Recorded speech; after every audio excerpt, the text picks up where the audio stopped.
I was born beneath a sky that never moved. On Carthus Delta, the clouds hang like ash and the wind tastes of iron. We weren't settlers, we were leftovers, the kind of people the Terran Council sent to the edge of mapped space and forgot. My mother was a mechanic with rust for fingers. My father drank until his eyes stopped blinking. Neither of them made it past my 15th year. The ground on Carthus wasn't soil, it was waste rock. Nothing grew there, nothing good anyway. But that kind of environment does something to a man. It teaches you early that there are only two types of people in this universe: the ones who get stepped on, and the ones who climb over corpses to get off-world. I chose the second path. I learned how to lie before I could repair a drone. I'd forge access passes, reroute cargo manifests, and trade secrets for silence. By 17, I had leverage on half the security team in Sector 9. Not that it mattered. Power on Carthus was as fragile as the air recyclers. Still, it gave me my first real chance. An old mining freighter called the Veritas was scheduled for decommission. I bribed the manifest officer, changed the logs, and when the scrap team came, they found a burned-out hull and a forged data core. The real Veritas? I was already in orbit, rerouting its IFF signature and watching the planet shrink behind me. That was the day I stopped being a ghost on a dead rock. I didn't know how to fly the Veritas when I stole it. That's the funny thing. But desperation makes a damn fine teacher, and systems this old still talk to you if you whispered the right commands. I started small, hauling black market, cargo between fringe outposts, smuggling AI cores past dead zone scanners.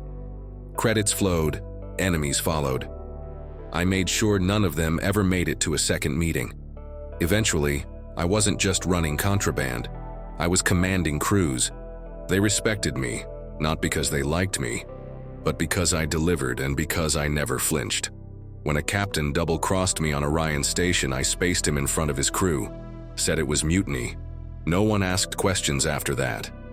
Learned the truth about space politics too, that all governments out here are thin paint over rust. The Dominion fleet was no different. Its admirals were greedy, paranoid, and old. All I had to do was show them I could do what their own men wouldn't. I leaked rebel supply routes to the Dominion. Then I turned around and sold the rebel fleet tactical logs. Both sides praised me. Both sides paid. When they finally noticed what I was doing, I offered one final trade: loyalty, for a seat at the table. That's how a gutter-born thief from Carthus Delta became Lieutenant Commander Elian Vex of the Outer Ring Task Group. They didn't promote me because I was loyal. They promoted me because I was useful, and because they were too afraid not to. They called it a promotion. I called it the beginning. When Admiral Corrin's flagship was lost during the siege on Sarnis V, the fleet was thrown into chaos. Protocol demanded a vote among senior officers to elect a new Supreme Commander.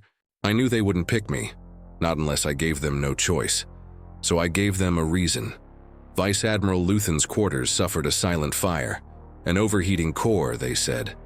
Commander Pyros fell ill from a contaminated meal, one I never touched. The others, I let them think I'd protect them from their own secrets, and they sang my name like it meant survival. And maybe it did. The vote was a formality.